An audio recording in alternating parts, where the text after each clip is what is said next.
Olá, pessoal, tenham todos uma boa noite. Estamos aqui mais uma vez com o nosso episódio da série Checkmate, né, fazendo aqui um apanhado gigantesco sobre todas as coisas que estão acontecendo e preparando-se aí para o lance final. Hoje, o nosso terceiro capítulo da série, Probabilidades e Cenários Futuros, e para a gente continuar fazendo esse excepcional trabalho aqui, nós temos o professor Luiz Antônio Vale, que é especialista em estratégia e geopolítica. Professor, muito boa noite para o senhor. Boa noite, professor Ricardo Felício, boa noite a todos os ouvintes. Bom, professor, hoje nós vamos direto para a apresentação, né? Ela é um pouquinho mais sintética, né?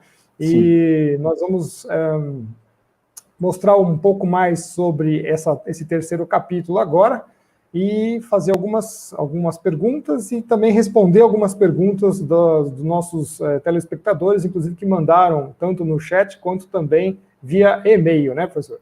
Então, vamos colocar aqui a sua apresentação. Se eu puder colocar no modo apresentação. Tá ok? Perfeito. Ok. O objetivo realmente agora é ser mais sintético nessa finalização, professor, de maneira que agora os nossos ouvintes e telespectadores, aqueles que acompanharam as lives, têm muito mais informação até para poder fundamentar suas perguntas, né? Eu queria só fazer uma ponderação, que às vezes a gente fala em termos do Brasil, e nós precisamos entender o posicionamento. Esse gráfico aqui em forma de pizza, feito em fevereiro de 17, né, refletia mais ou menos a distribuição da riqueza no mundo, e olha que hoje, né, em função do andar da economia até agora, até 2020, a participação da Ásia certamente é muito maior do que era nessa ocasião, que é 2017. Então, vejam só, o Brasil está inserido dentro desse azul aqui, que é a América Latina. Então, nós vemos três grandes blocos. O bloco amarelo, que é a Ásia, o vermelho, a América do Norte, e o verde, que é a Europa, onde efetivamente está concentrada a maior parte da riqueza, né? Bom, em 2014, e aí, professor, eu gostaria de salientar a todos que estão nos ouvindo, senhores e senhoras, que volto a dizer o que eu comentei desde a primeira live, na primeira e na segunda. Nós tratamos aqui com evidências, com fatos. Nós não fazemos previsões, nós projetamos cenários a partir de uma técnica de projeção de cenário. E em 2014, em 23 de dezembro de 2014, eu já havia publicado um artigo chamado Momento Estratégico Global Crítico e a Carta Brasil, onde eu escrevi lá em dezembro de 2014, nas projeções de cenário, voltando, projeções de cenário são feitas com base em técnicas, em metodologias, não é chute, não é achômetro, não é visão. Isso existe técnica para construir cenários futuros, ok? E eu dizia lá em dezembro, nas projeções de cenário para os próximos anos, fica bastante clara a alta probabilidade. Eu quero destacar isso também. Quando nós falamos em projeção de cenários, nós dizemos, isso vai acontecer? Não. Nós dizemos níveis de probabilidade de ocorrência de cenários com fatores e eventos portadores de futuro, ok? Então, eu dizia em 2014 que nas projeções de cenário para os próximos anos, isso há 6 anos atrás, quase 6 anos, fica bastante clara a alta probabilidade da eclosão de uma grave crise financeira, pior que a de 2008, e de um conflito bélico em escala considerável. Então, em 2014, nós falamos que viria uma crise maior, provavelmente pior que a de 2008.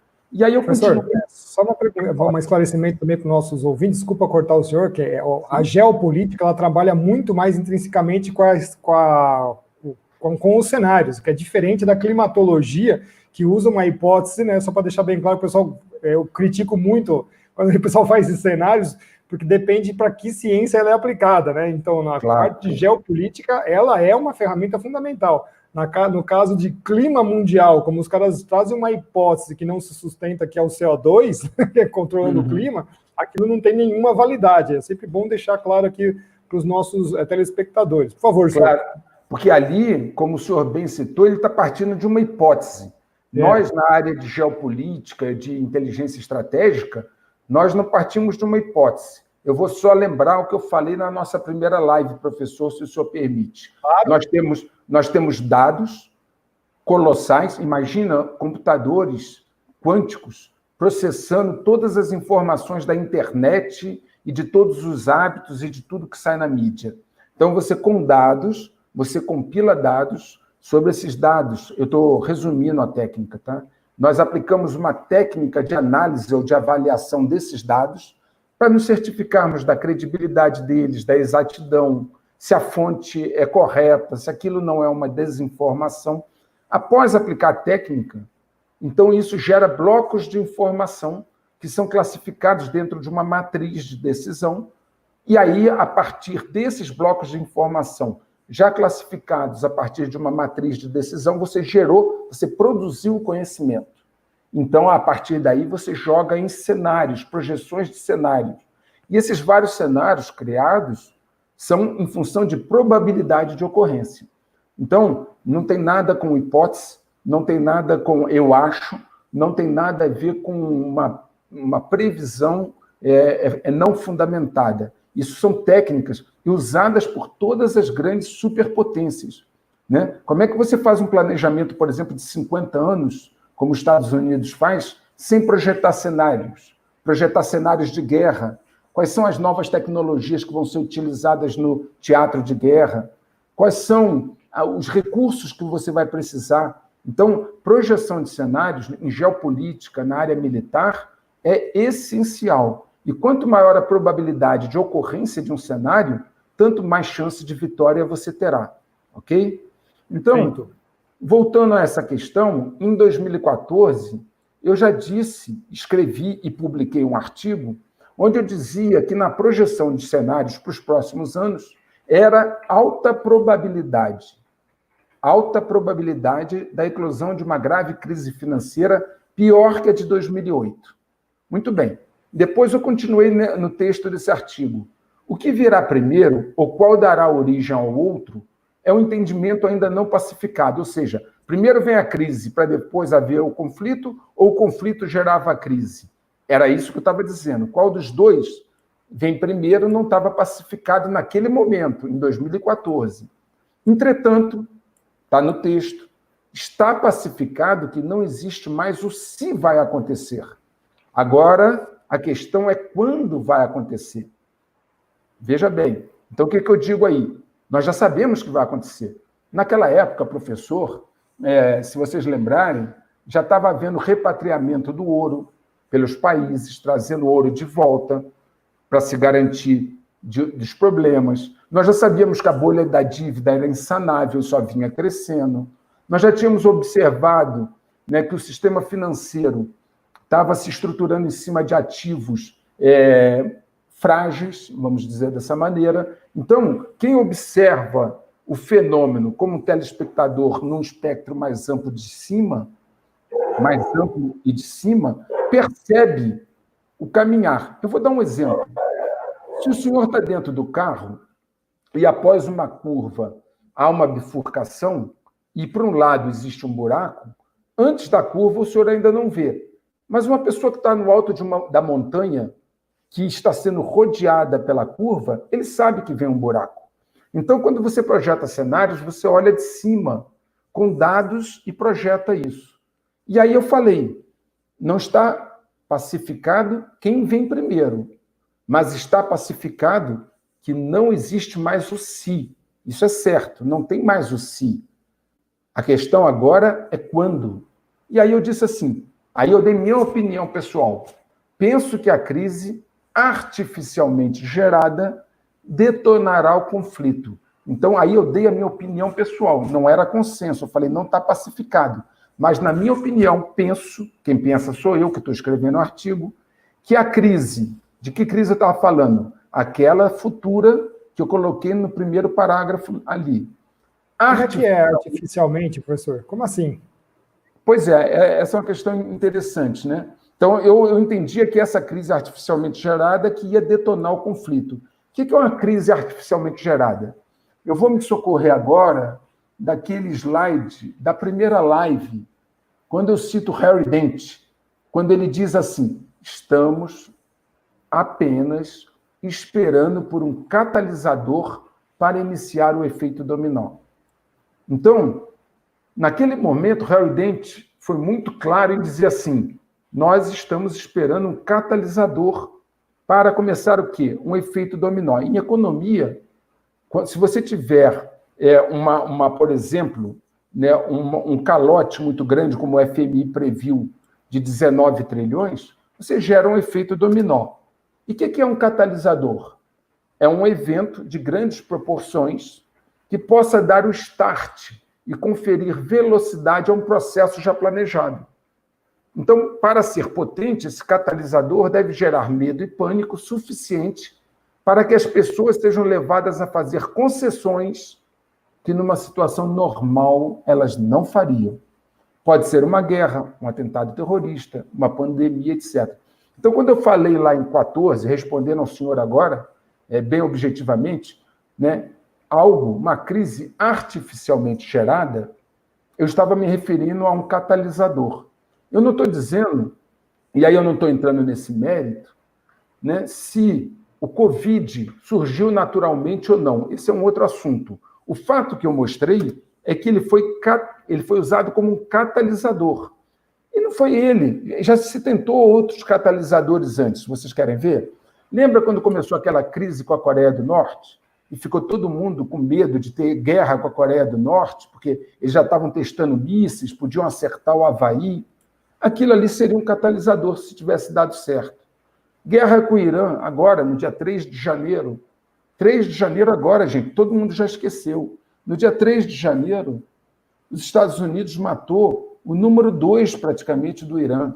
O cara mais poderoso do Irã depois do Ali Khamenei. E aí, ali poderia ter gerado também um catalisador, né? Corrida de Boston, aquela explosão que teve, epidemia de ebola, epidemia de H1N1, qualquer um desses eventos podem ser usados como catalisadores para gerar o quê? Gerar medo, pânico, para que as pessoas façam concessões que, numa situação normal, elas não fariam. Então, foi a isso que eu me referi em 2014, quando eu falei numa crise artificialmente gerada. Ela pode começar de forma natural ou não, mas catapultá-la, alavancá-la ao nível de catalisador, isso depende de certas coisas. Por exemplo, eu quero voltar aqui no gráfico que eu mostrei para vocês, eu acho que foi na segunda live. Aqui fica claro que essa crise foi utilizada como um catalisador. Quem se lembra, essas linhas azuis são a média em dias úteis, que cada crise, desde 1927, demorou para baixar pontos no SP500, e a vermelha é a crise atual, completamente atípica, completamente fora do padrão. Enquanto que antigamente você levava até 100 dias úteis para baixar 10, 12 pontos, essa crise baixou quase 30 pontos em 12, 13 dias úteis. Então, o que foi feito? Foi usado como um catalisador. Eu não sei se eu fui suficientemente claro para responder a sua pergunta, professor. Sim, ele vira um estopim, né? Qualquer um desses aí. Inclusive, aqui, agradecendo aqui o Helder Afonso, né, ele coloca, será que a China já estava preparada para o Covid-19? Aparentemente, eles já sabiam da existência do vírus, né? Ou pode ser um catalisador forçado, né? É uma hipótese também que a gente pode pensar. Depois nós podemos falar um pouco mais disso, talvez na quarta live, não sei, porque, na verdade, o coronavírus é um tipo de vírus já muito conhecido, ele é antigo, né? Exato. Já é algo que não é uma novidade, né? E nem os chineses começaram a comer morcego agora, né? Exatamente, né? A segurança alimentar não está garantida lá e muito menos, né? Como nós vamos comentar ainda, né, professor? A China já passou por momentos de grande fome, muito maior que agora, que ela não está, né? Nos momentos de grande fome, eles comiam de tudo. Se movia, eles comiam, né? Então, mas esse é um outro tema. O que eu quero colocar, eu não estou entrando no mérito agora da questão da pandemia em si, porque senão eu perderia meu foco da apresentação. Perfeito. O que eu estou dando, professor, é o conceito de catalisador. Então, aquela crise artificialmente gerada, tá certo? Ela é manipulada para se tornar um catalisador para gerar medo e pânico. E por que eu preciso gerar medo e pânico? Porque as pessoas, sobre um estresse de medo e pânico, elas tendem a ceder, fazer concessões que, numa situação normal, elas não fariam. E os senhores podem ver agora. As pessoas estão aceitando algumas situações que, numa situação normal, jamais aceitariam. E essa é a função realmente do catalisador. Certo? Bom, o que acontece, então? Não há novidade nenhuma, e é bem conhecido, que a toda grave crise econômica seguem-se distúrbios sociais. Todas as revoluções começaram assim, né? Uma sociedade que está estruturada, onde o nível de vida é excelente, ninguém está tendo nenhuma necessidade, ela não é um solo fértil para distúrbios sociais e caos, né? Todavia, o inverso, sim. Se você tiver... dizem que assim, né, pão e circo, né? Se faltar o pão, gera problema. Isso é desde Roma, isso é dito, né?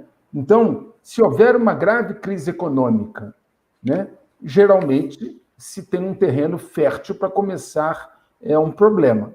No Brasil, o ambiente de radicalização política, eu acho que há muitos anos, eu tenho 54 anos, estudo há muito tempo a área de política e estratégia, poucas vezes eu vi um ambiente tão radicalizado como o atual, né? E isso é ruim para nós em termos de unidade nacional, em termos de país. Eu vou falar sempre, gente, do ponto de vista macro. Eu não quero aqui entrar nas questões de segmentos. Bom, se eu pensar que nós estamos num momento de grande radicalização política, somado ao descrédito porque passam as instituições brasileiras, isso é flagrante em todas as pesquisas, e a falta de medidas preventivas de segurança eficazes, como os outros países fizeram, por exemplo, a desdolarização, a compra de ouro, a custódia do ouro físico, enfim, tudo isso acrescenta componentes explosivos nessa mistura que está acontecendo hoje, dentro desse processo do catalisador. Agora, vocês imaginam, basta que haja um desabastecimento de itens essenciais, comida, água, combustível, energia elétrica, por um curto período, não é um longo período, uma semana, tá? Ou uma questão política bem manipulada, que leve pessoas a um conflito, um ódio entre si, para vermos explodir a violência nas grandes cidades, fomentadas por agentes geralmente remunerados, porque toda primavera árabe, toda a situação desse tipo, normalmente tem um componente em que alguém fomenta aquilo, cujas consequências podem mudar completamente a forma como conhecemos o Brasil. Então, o que eu estou colocando, professor, e senhores e senhoras, é que nós estamos tendo uma mistura perigosa, uma mistura de uma situação que foi elevada ao nível de um catalisador. Esse catalisador bloqueia a atividade econômica sendo bloqueada, né, ela prepara o terreno para o checkmate, mas, ao mesmo tempo, ela pode gerar essa situação econômica chegando a um ponto muito grave, ela pode gerar desabastecimento, empobrecimento, e isso pode gerar uma situação de distúrbios sociais. Lembrando que essa crise econômica, se ela for seguida por calotes, como o FMI previu, de até 19 trilhões, isso gera aquele efeito dominó que o Howard Dent falou. Ele falou, estamos esperando por um catalisador. O catalisador está aí, para iniciar o efeito dominó. O efeito dominó pode acontecer a qualquer momento. É interessante que o senhor comentou da Primavera Árabe, que chegou até a rolar vários vídeos no YouTube há muitos anos atrás, dos agentes financeiros, dos agentes financistas, dos principais cabeças dos movimentos, né, em jantares. Foi assim, a coisa escabrosa. Mas já que o senhor também comentou aqui do desabastecimento, que ele é sempre um problema nas grandes cidades, principalmente, né? Se alguém insuflar, então, o pessoal, isso aí rapidamente vira também um estopim, né? Claro, sim, isso é muito preocupante. O governo ele tem uma área dedicada à proteção de ativos estratégicos, né? Ativos críticos, por exemplo, como linhões de energia elétrica, hidrelétricas. E esses ativos estratégicos eles têm que ter um grupamento de proteção especial, porque uma sabotagem, por exemplo, numa linha de transmissão de energia elétrica, por exemplo, vindo de Itaipu, isso gera uma situação de difícil contorno se ela for feita de forma generalizada. Então, as pessoas que estão nas grandes cidades, elas podem ter uma situação de maior vulnerabilidade. O cara que mora lá no sítio, e hoje é mais raro, mas quem já nem tinha energia elétrica, isso afeta pouco a vida dele.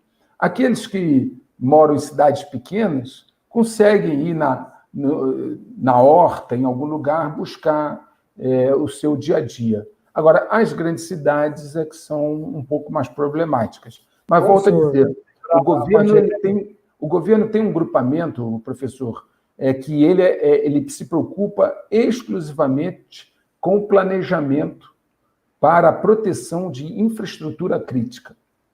Por favor. É interessante que o senhor comentou isso, das infraestruturas mais importantes, porque na guerra do Iraque, os Estados Unidos bombardeava rapidamente com bombas especiais de fragmentação de lâminas metálicas em cima de subestações, né? Aí gerava aquela curto-circuitaiada louca em cima dos transformadores gigantes e acabava a energia de vastas áreas da cidade. Exatamente, os vetores cruciais de abastecimento, energia elétrica, água, gás, tudo isso daí, quando cai, já é o caos, né, professor? Isso aí, assim, hoje em dia, esse conceito da guerra convencional, ele está um pouco superado. Todas as guerras começam muito antes, né? Os conceitos de guerra híbrida, né? Onde você tem uma área cinzenta e onde a sua preocupação é em atacar, muitas vezes, a infraestrutura crítica do seu oponente. E aí não só, digamos assim, com armas convencionais, mas com aquilo que nós chamamos de armas escalares, né? Mas não é o nosso tema aqui agora, eu acho que a gente depois pode falar sobre isso com mais calma, né? Se o senhor me permite, eu vou avançar um pouquinho. O Brasil é um país alvo do checkmate. Por que o Brasil é alvo do checkmate? Porque nós temos um governo nacionalista que protege o país, que quer proteger as questões nacionais, e não interessa, naturalmente, ao grande capital, governos nacionalistas como o do Brasil, como o Trump, etc.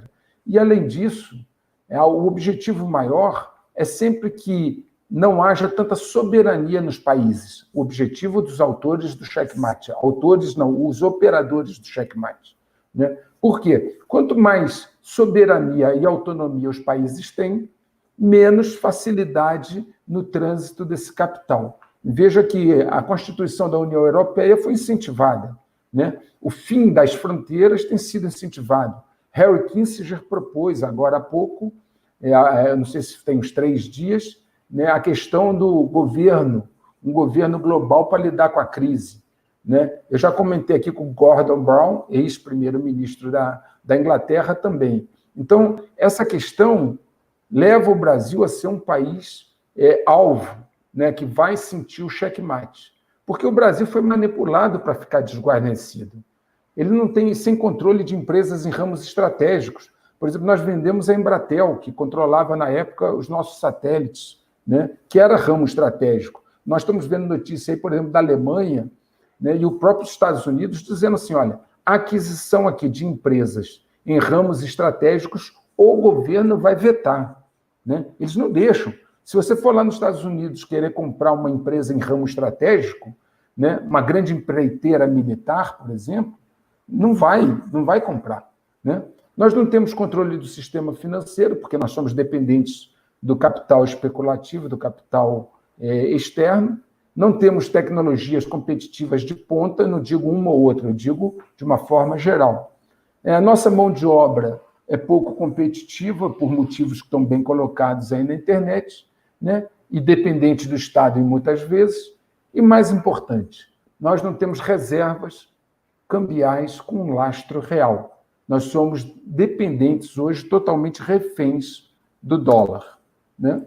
Outro ponto relevante é que manter a nossa capacidade do Brasil de se defender comprometida sempre foi um objetivo. Se você olhar a nossa capacidade de defesa na década de 70, quando nós tínhamos uma indústria de defesa até pujante, e olhar hoje, você vê que foi completamente comprometida. Com a depreciação do dólar, em função do checkmate, sem recursos, sem lastro em suas reservas, o Brasil ficará à mercê mais ainda do capital, completamente vulnerável. E aí, eu estando vulnerável, à mercê do capital, sem lastro para emitir uma moeda confiável para comprar alguma coisa, com as minhas reservas depreciadas porque estão calcadas no dólar, não havendo resposta eficiente, a única opção que sobra, em tese, do ponto de vista econômico-financeiro, será entregar os ativos estratégicos que ainda sobrar por um preço vil.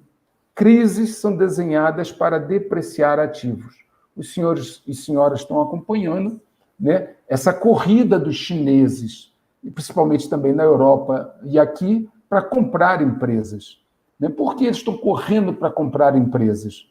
Primeiro, eles têm um estoque de dólar ainda considerável. E eles querem se desfazer do dólar. Qual é o melhor momento para se desfazer do dólar? Agora que os ativos estão baratos, estão se depreciando. As empresas estão ficando baratas para eles. Tanto é assim que vários países estão anunciando restrições à compra das suas empresas por chineses. Mas esse é o objetivo de uma crise também. É um efeito que ela dá. O efeito da desvalorização, a depreciação dos ativos. Agora você imagina, se aqueles que estão capitalizados com dólares, e eu mostrei que 3/4 das cédulas de dólar estão desaparecidas, não estão em circulação. Se quem está capitalizado, seja diretamente ou usando um laranja, de forma indireta, começar a comprar os ativos depreciados, vai conseguir comprar muito mais do que compraria numa situação de não crise, né? Então, acima de qualquer teoria econômica, eu já falei isso na segunda live, né? A pergunta que se impõe nesse momento é essa aqui. Não importa a teoria econômica, eu não estou aqui em momento nenhum, em nenhuma das nossas 3 lives, que essa é a terceira, eu falei de teoria, eu falei de hipótese. Vocês não ouviram isso na minha boca. Eu dei evidências, citei autores e autoridades financeiras internacionais, coloquei a frase delas lá. Então, eu dei fatos e evidências que não partiam de mim. Citei pessoas, citei instituições como o FMI, citei o presidente do Banco da Inglaterra, citei jornais, reportagens em jornais. Eu não citei teoria econômica, não citei hipótese. Então, acima de qualquer coisa... É que também o senhor citou movimentos que já estão acontecendo. Acho que isso é o melhor de todas as evidências. Exatamente. E dei evidências e fatos que comprovam esses movimentos. Inclusive, autoridades avisando o que aconteceria. Como foi o caso do presidente do Banco da Inglaterra, que fez um apelo aos bancos centrais para a substituição do dólar. Então, a desdolarização foi uma iniciativa deles que eu apenas expus aqui. E ocorreu, de fato, comprovando o que tinha sido solicitado. Então, acima de qualquer hipótese, teoria ou conversa aí hipotética, a pergunta que tem que ser respondida é: por que o Brasil não acompanhou o movimento dos maiores países do mundo Estados Unidos, Alemanha, China, Rússia, França, Itália, todos aqueles que eu mostrei que têm reservas em ouro, de manter em suas reservas uma quantidade significativa de ouro físico. Essa é a única pergunta. Eu não estou interessado em hipótese, teoria, eu só estou interessado numa coisa. Por que todos os maiores países do mundo, que têm informação, que têm um preparo, né, fizeram um movimento e nós ficamos de braço cruzado sem fazer? O que nós sabemos que nenhum deles sabe? O que nós temos? Qual é a carta na manga?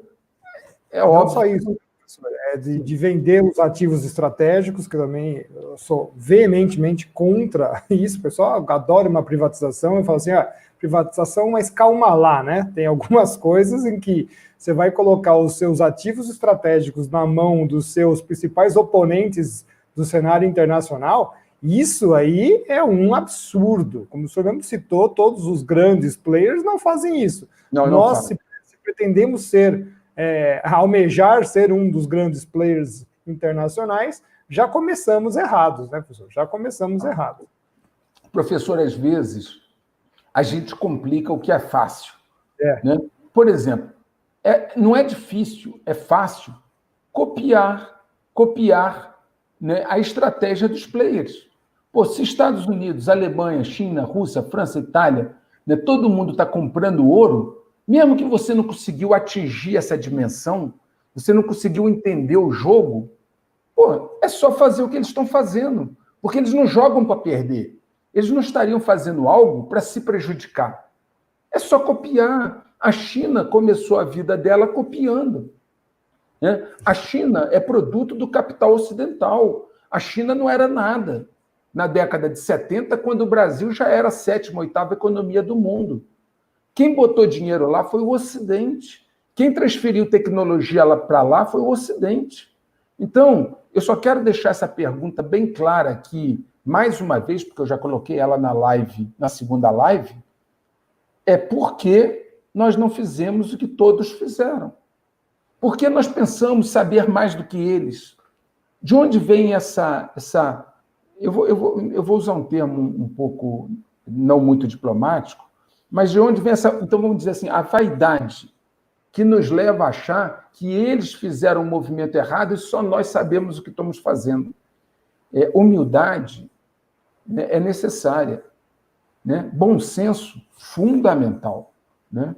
Então, eu quero fechar só a apresentação e agora vamos responder as perguntas das pessoas, mais uma vez com essa imagem, que ela, para mim, representa visualmente o que está acontecendo, e essa segunda imagem que ela não venha a acontecer. Torcer para que ela não aconteça, porque seria complicado para um país que é continental, um país que, na verdade, tem toda a capacidade e o potencial para não deixar se enredar nessa situação. O Brasil não precisa passar por isso. Perfeito, professor. Agradeço a sua apresentação, foi muito elucidativa, como sempre, né? Nós tivemos aqui várias mensagens importantes recebidas por e-mails, né? Agradecimentos às mensagens do senhor Fernando Pimentel e do senhor Miguel Maldonado pelas considerações do vídeo número 2 do programa Rolando um Clima, que a gente fez aí um preparado para a série Checkmate a partir do 2º episódio, sobre o período entre 1945 e 72, certamente diversas daquelas guerras aí fizeram parte do contexto até a gente chegar lá no fatídico ano de 1972. Muito obrigado pelas suas contribuições, e também do senhor Luiz Gustavo Kiguchi, né? Apresentou várias colocações muito boas. Eu ressalto aqui a seguinte, das diversas, tendo em vista que nós estamos focando no Brasil. Abre aspas, a balança comercial Estados Unidos-China é negativa aos Estados Unidos. Se os chineses desviarem o olhar para as commodities brasileiras, a economia norte-americana despencará. Ainda mais se as condições meteorológicas dos Estados Unidos quebrarem safras, que é o que já está acontecendo até com uma certa frequência nos últimos 9 anos, né, como a gente já comentou. Continuando, estamos entre dois países num embate do século. Nossos políticos fazem do Brasil uma criança boba entre uma conversa de adultos que disputam pela sua guarda. Porém, o momento da nossa maturidade, em todos os aspectos, deve ser agora. que o senhor acha, professor? É isso mesmo, né? É o momento em que todo esse cenário corrobora para que, se o Brasil der passos certos nas próximas jogadas, ele ainda tem, né, a chance de não tomar o checkmate final. Eu creio né, nisso que nós temos agora com o estoque de alimentos, reservas de água, etc. O senhor poderia dizer um pouquinho disso para nós?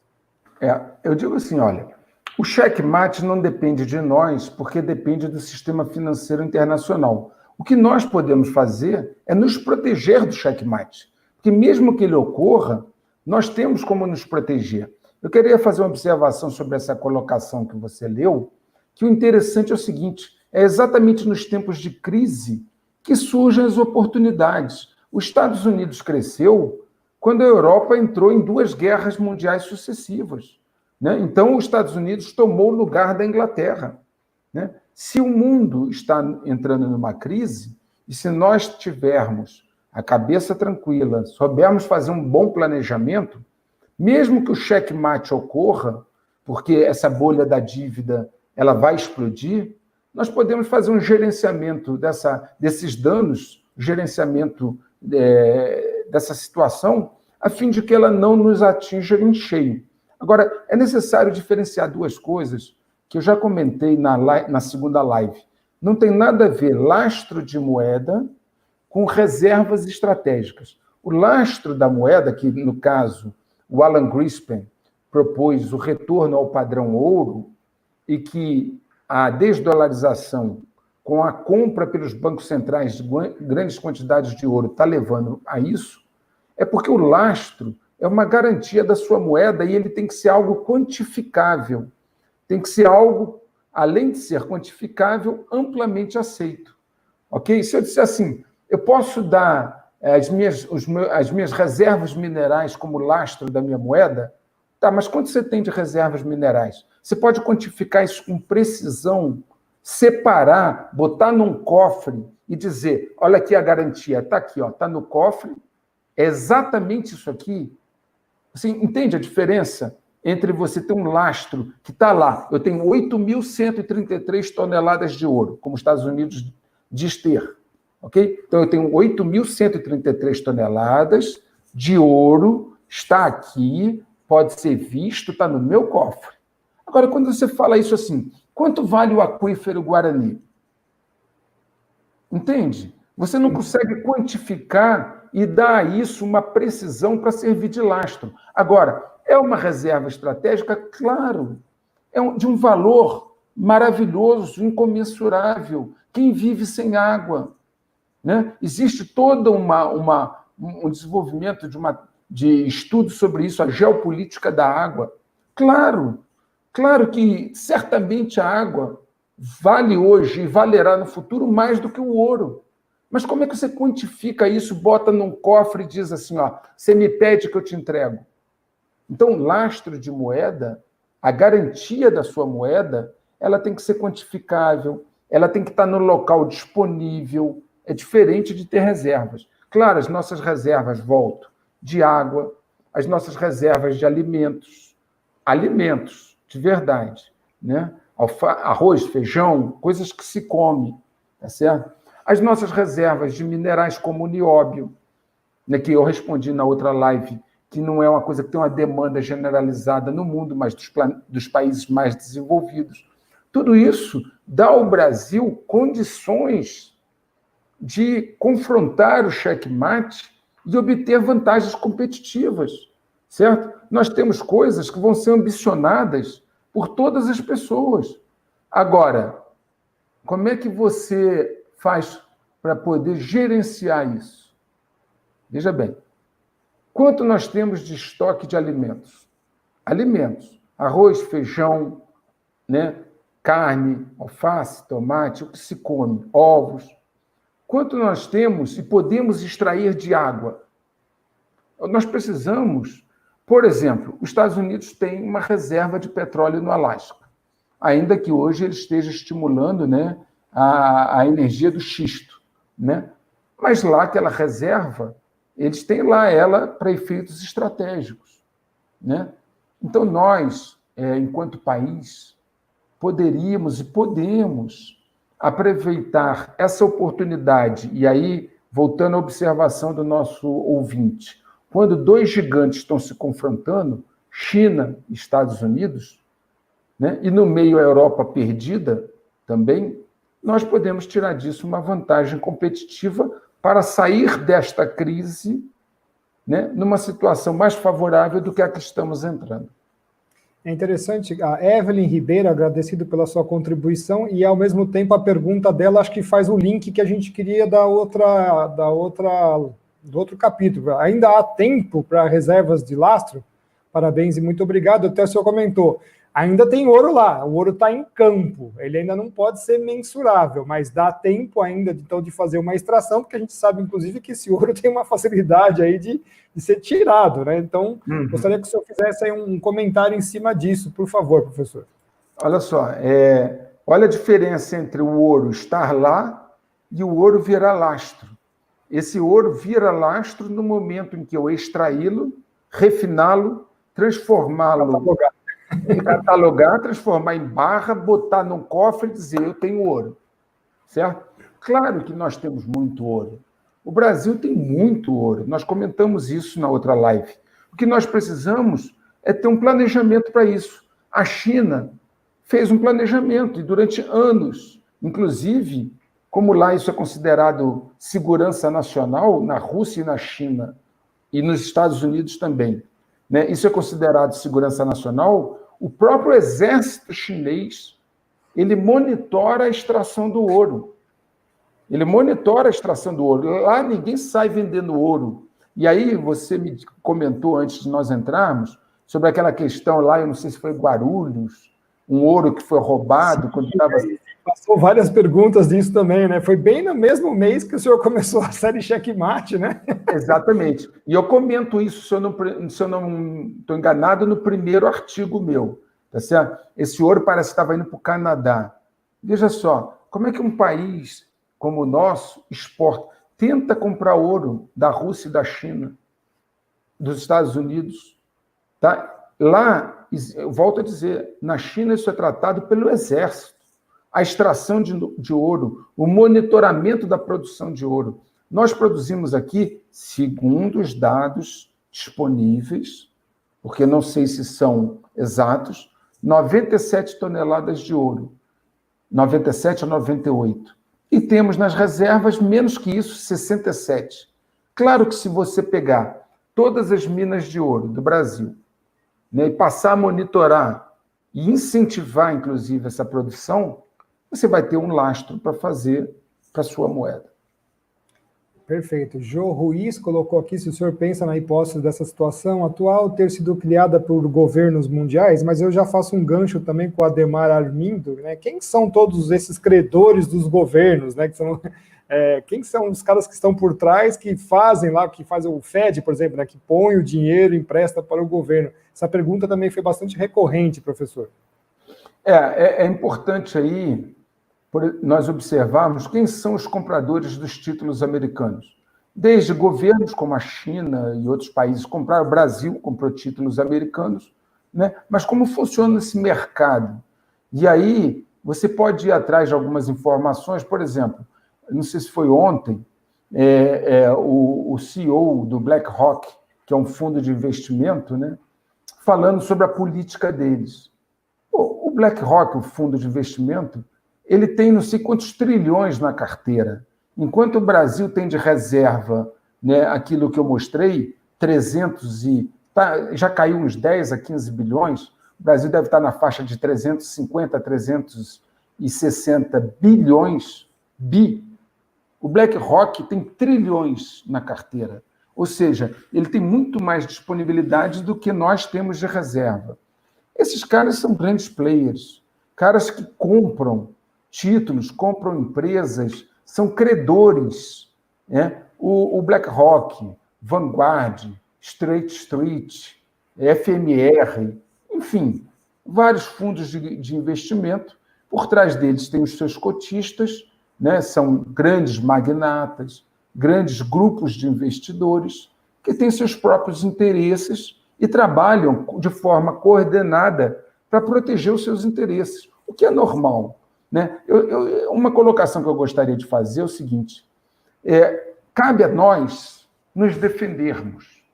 Quando você está num jogo, quando você é um país, cabe a você que é patriota, nacionalista, você que quer o melhor para o seu país, não importa a sua ideologia, mas você ama o seu país, cabe a você proteger-se. Proteger suas reservas, proteger sua moeda, proteger sua economia, proteger seus ativos estratégicos como empresas importantes, suas reservas minerais, sua biodiversidade, sua água. Cabe a nós nos protegermos. Eles estão fazendo o jogo deles. Eles não vão ter pena de nós. Eles não vão estar preocupados conosco. Eles estão preocupados em proteger a si próprios. Cabe a nós termos um planejamento estratégico. Cabe a nós termos homens capazes de aplicar esse planejamento e fazer valer as nossas prerrogativas, protegendo aquilo que nós chamamos, né, de objetivos nacionais permanentes. Okay? O Brasil tem toda uma doutrina desenvolvida pela Escola Superior de Guerra que norteia algumas políticas, né, de proteger os objetivos nacionais permanentes. E a proteção desses objetivos nacionais permanentes passa por uma política, né, própria para essa proteção, que os Estados Unidos leva muitíssimo a sério, a Rússia leva muitíssimo a sério, a China leva muitíssimo a sério, a França, o Reino Unido, e nós nos descuidamos de nos proteger. Cabe a nós nos protegermos. Eles, volto a dizer, estão protegendo os seus interesses. Cabe a nós proteger os nossos interesses.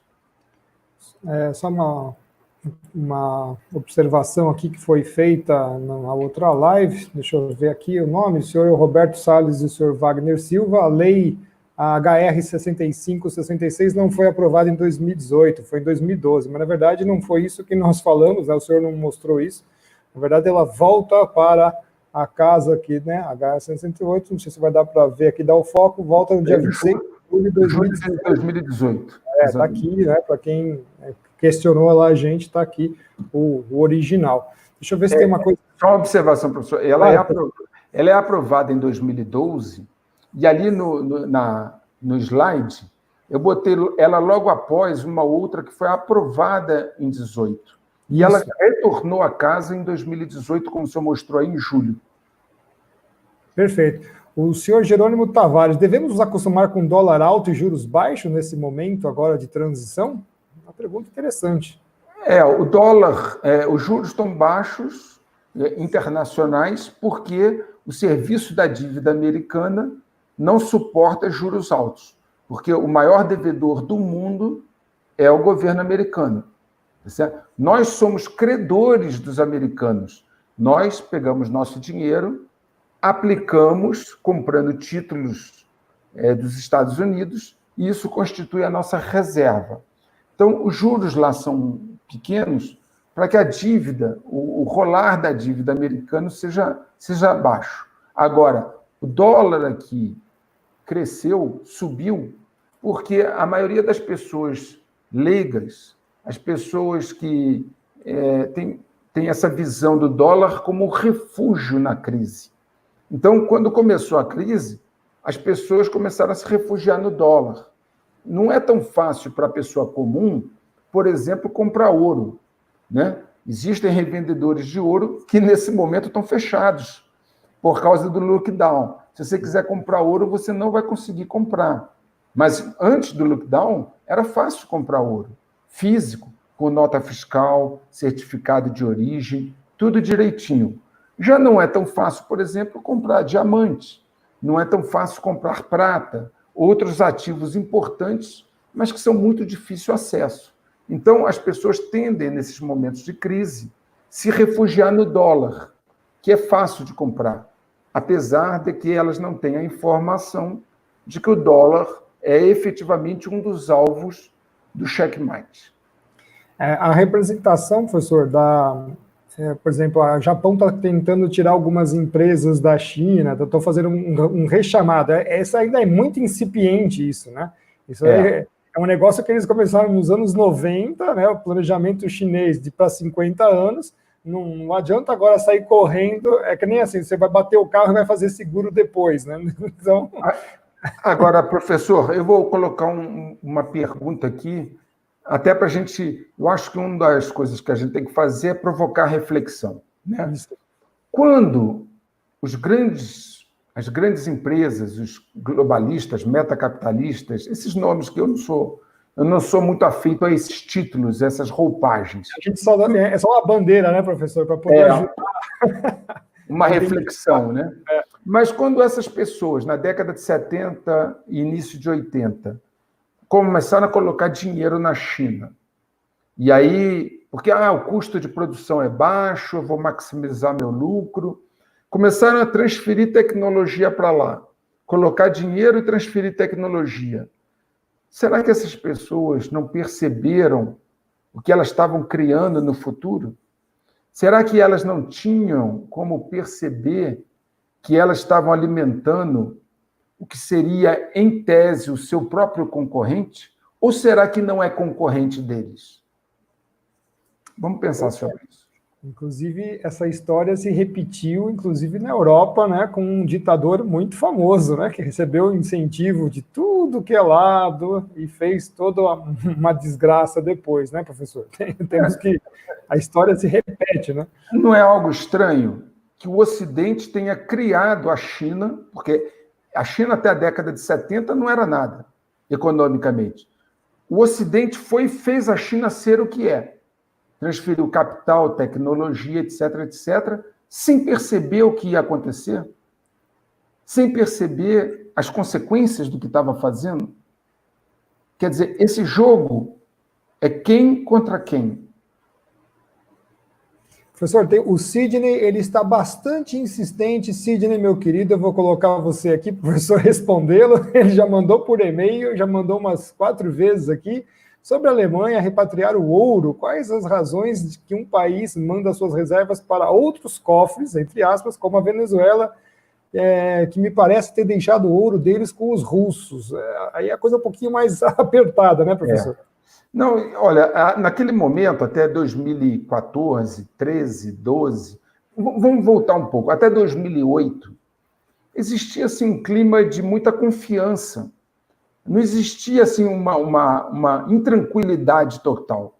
Então, a Alemanha ela não tinha a preocupação de manter todo o seu ouro dentro do seu território. Até porque manter ouro é dispendioso. Você precisa construir um cofre muito bem construído, né? Geralmente andares para baixo, subterrâneo, ter toda uma estrutura de segurança. E os Estados Unidos oferecia isso. Os Estados Unidos tem vários cofres. Inclusive, no meu artigo, num deles, eu não me lembro se é o 5º ou 7º, eu digo como é distribuído o ouro. Essas 8.000 toneladas, tantos por cento no cofre tal, tantos por cento no cofre tal.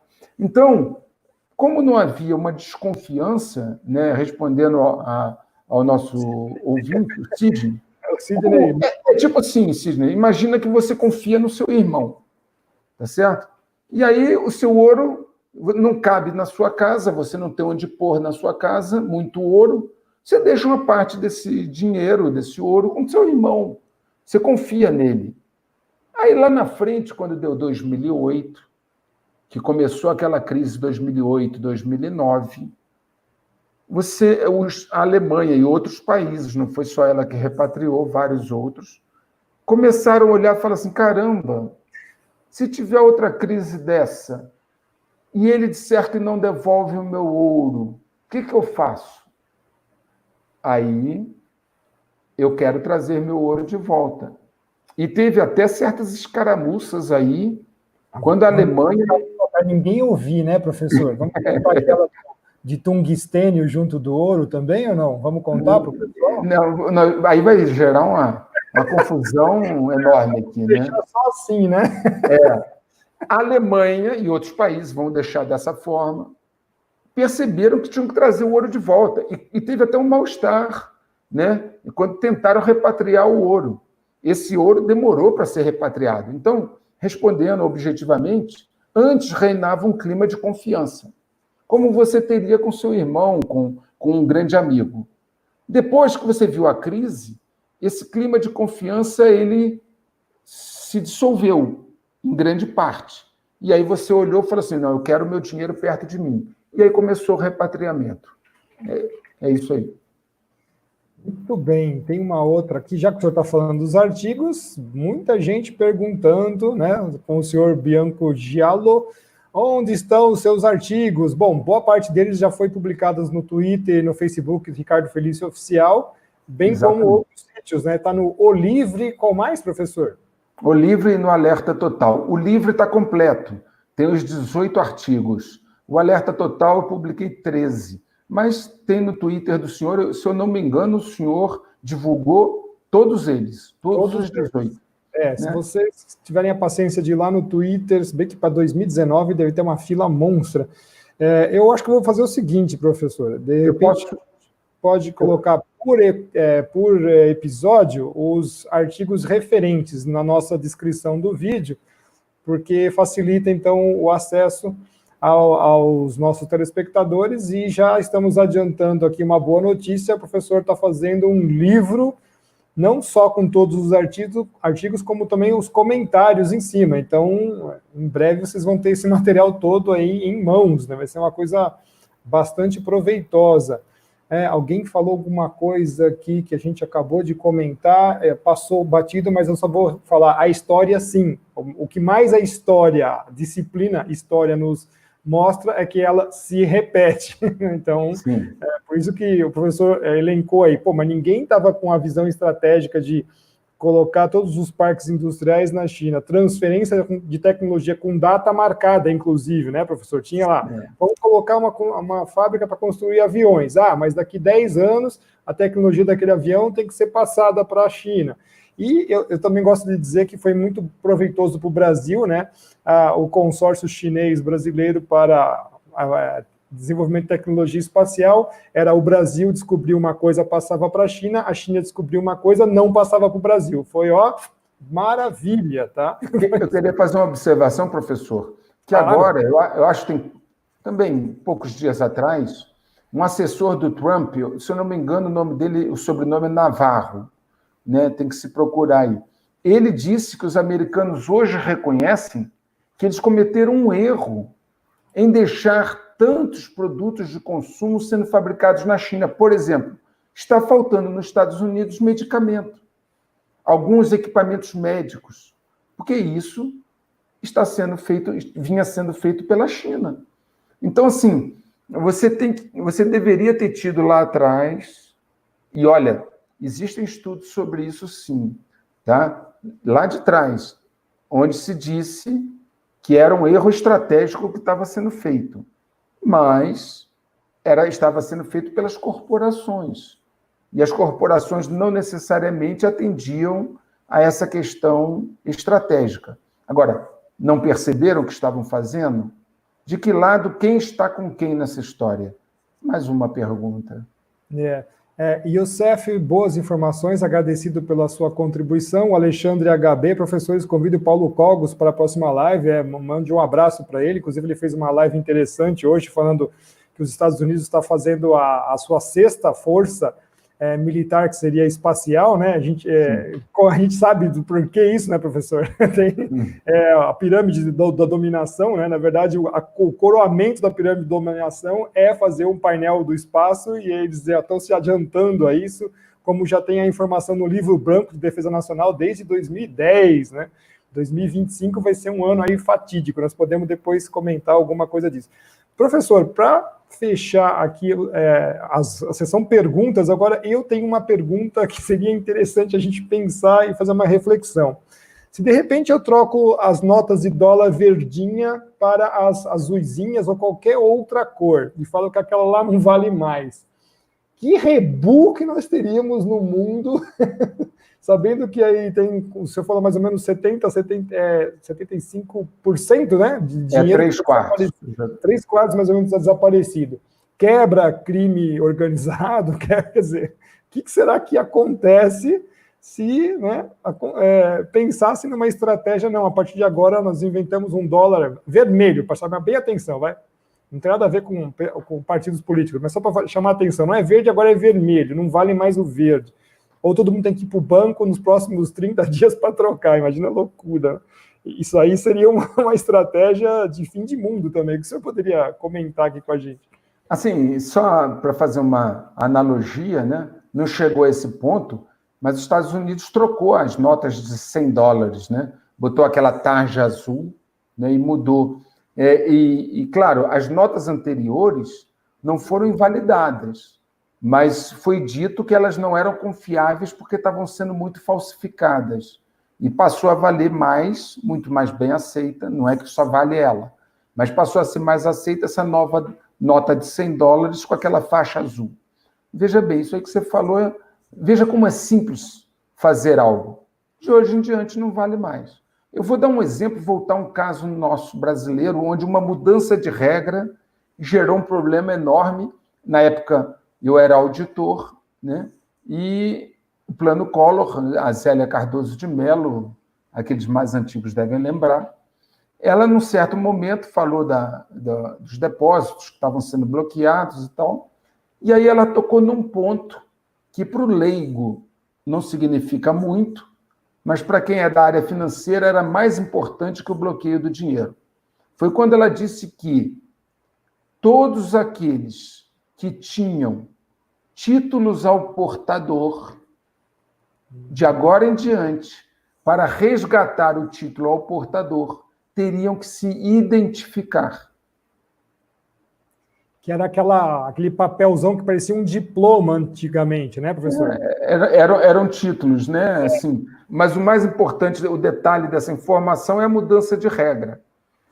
Antes eu pegava, comprava título, não me identificava, né? Eu estou dizendo lá, antes dela, né? E era título ao portador. Eu poderia pagar qualquer coisa com esse título. Eu passar para você, você ia lá e resgatava. Quem portasse, resgatava. Na hora que ela diz, mudou a regra. Para você vir aqui resgatar, você tem que se identificar, mudou tudo. Então, mudar regras e, com isso, inverter a lógica do sistema não é muito difícil. Agradecer aqui ao Francisco Gelli, deve ser, filho, agradecer daqui, deixa eu só correr mais um pouquinho, que está passando muito rápido aqui. Deixa eu ver quem mais aqui.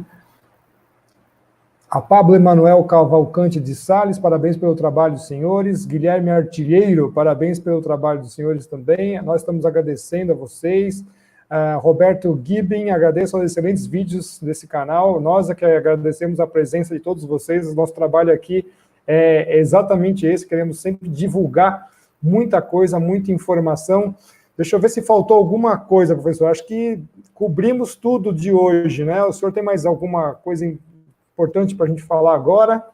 Eu queria deixar, professor, se você me permite, uma mensagem positiva. Nós temos todas as condições de fazer um contingenciamento, um gerenciamento desses riscos, né? E uma administração dos danos. Nós não temos como evitar o checkmate se eles resolverem fazê-lo, porque os bancos grandes, todos os grandes bancos mundiais, estão ligados a esses pequenos grupos de investimento. E eles têm uma capacidade financeira enorme. Eu dei o exemplo aqui de fundos de investimento que tem na sua carteira mais do que nós temos na nossa reserva. Agora, isso não quer dizer que nós somos reféns dessa situação se nós nos mexermos agora. Nós estamos reféns, mas não somos reféns se nós soubermos gerenciar essa situação com sabedoria. Um país continental, com uma população imensa, o que gera uma demanda de mercado consumidor interno. Nós temos o que nós precisamos para ser praticamente autossuficientes numa condição extrema. Nós temos como alimentar a nossa população, nós temos como dar água à nossa população, nós temos minerais aqui dentro. Enfim, o que nós precisamos é de um bom plano. O que nós precisamos é pensar não mais Porque o Brasil tem muito plano de governo, mas não tem plano de Estado, certo? Os americanos e outros pensam a longo prazo. Não é plano de governo, plano de 4 anos. É o plano do Estado. O Estado é permanente, o governo é transitório em qualquer lugar do mundo. O que nós precisamos é, num momento desse, verificar se nós vamos ter essa maturidade que um dos nossos ouvintes falou, de parar, de nos comportarmos, e aí principalmente as autoridades, se comportar como crianças, cada um olhando só o seu interesse pessoal. Nós precisamos nos unir. Um país fragmentado, dividido, não enfrenta uma situação dessa.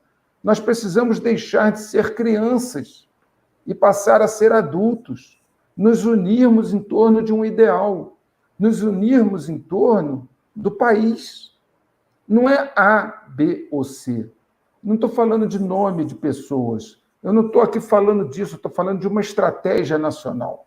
Eu estou falando aqui de um momento de unidade nacional para enfrentar uma turbulência. Que nós estamos entre 2 estruturas, não há dúvida. Essa estrutura atual, ela não se sustenta. Eu mostrei pessoas aqui falando que ela é insustentável. É uma bolha da dívida. Essa bolha da dívida, ela vai ter que ser trabalhada. Ela não é sustentável no médio prazo, não é longo, não, no médio prazo. A bolha da dívida tem que ser resolvida. O problema da falta de liquidez dos bancos internacionais tem que ser resolvido. O Fed não vai conseguir botar dinheiro a vida toda. Isso vai estourar. Isso aí vai acontecer. E no curto prazo, porque nós já estamos vendo lá, eu mostrei para vocês, o declínio do caixa do Fed.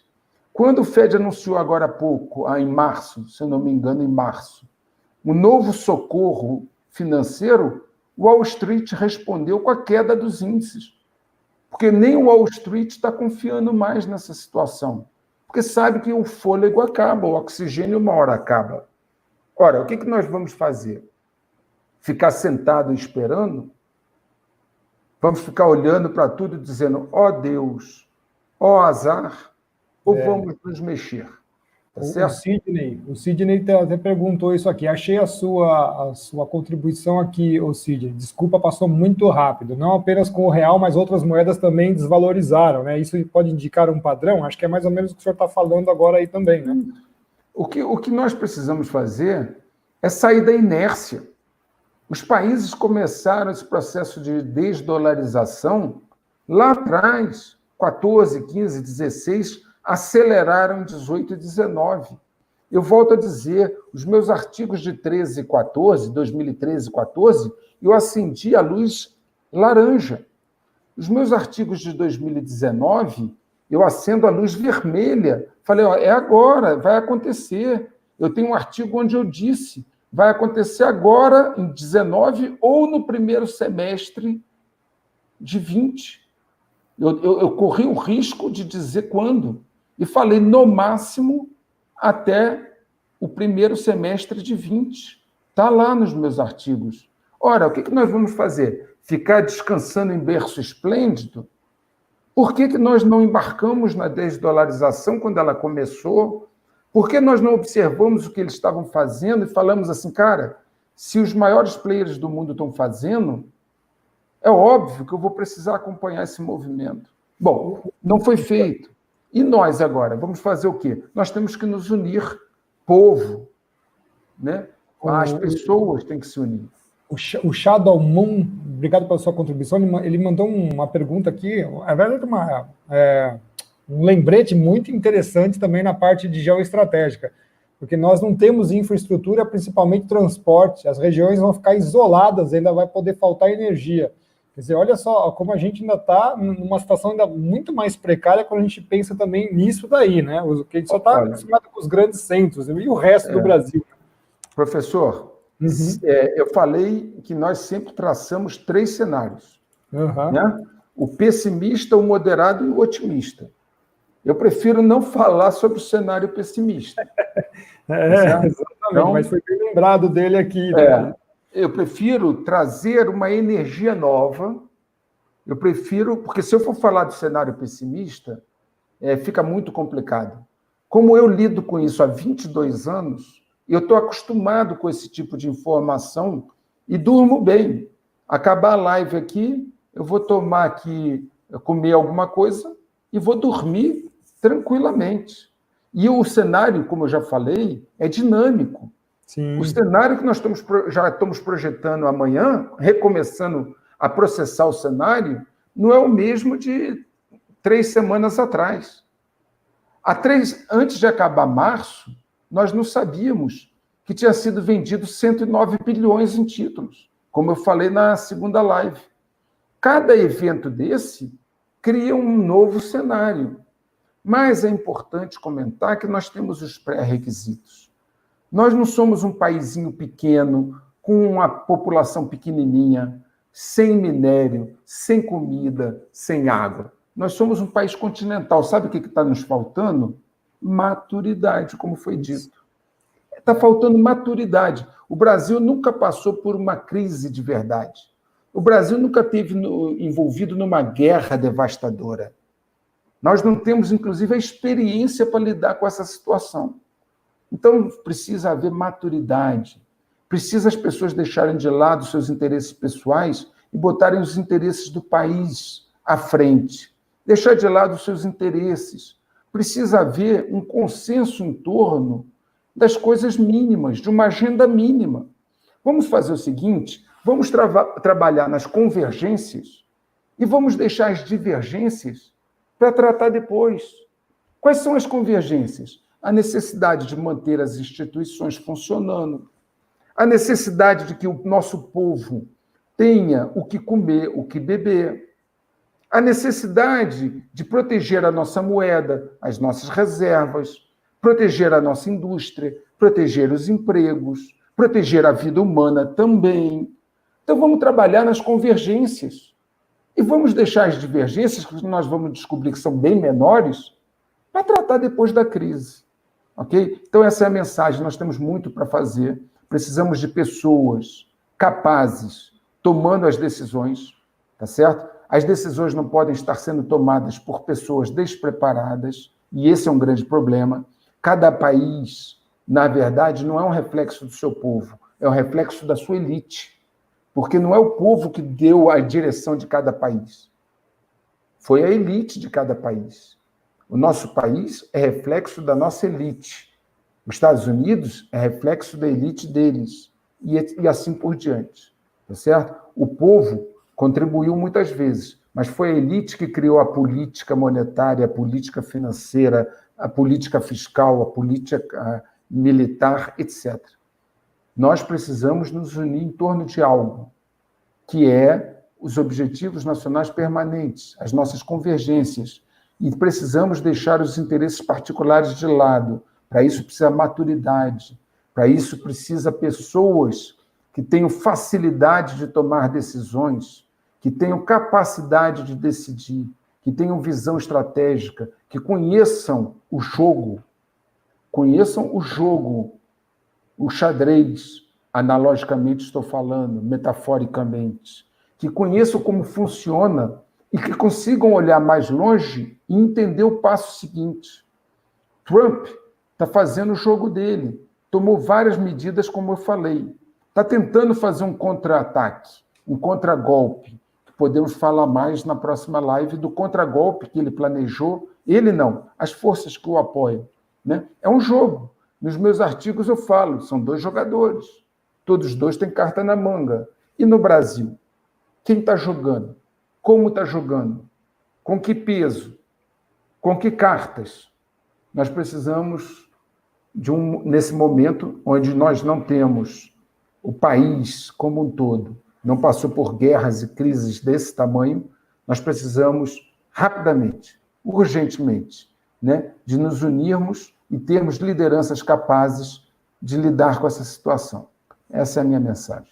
Não, perfeito. E é como o senhor falou, mas a gente também tem uma grande força armada ainda, né? Marinha, Força Aérea, com seus Hércules C-130, que vão aí apoiar várias regiões do Brasil, com certeza, o Exército no seu emprego tático e operacional, quer dizer, nós não estamos também tão à mercê assim, né? Isso é importante dizer. E só ressaltando aqui o que o professor Luiz Vale acabou de dizer, nós não podemos ser, nesse jogo do tabuleiro, simplesmente o peão. Nós temos que galgar posições de peças maiores, né? E também não é o cavalo, não, que só traciona a carroça, né? Vamos ficar mais fortes, uma torre, pelo menos. Não pode ser simplesmente um peão. Professor, muito obrigado pela sua presença mais uma vez aqui na nossa live. Todos que estiveram aqui presentes, eu quero agradecer. Né? Fiquem todos aí com Deus, tenham uma boa noite e até o próximo episódio, que ele infelizmente não será ao vivo, ele será gravado. Eu vou dar um intervalo aí mais ou menos de uns 15 dias com as lives por problemas aqui que eu vou ter que resolver, tá bom? Então fiquem todos com Deus, até a próxima.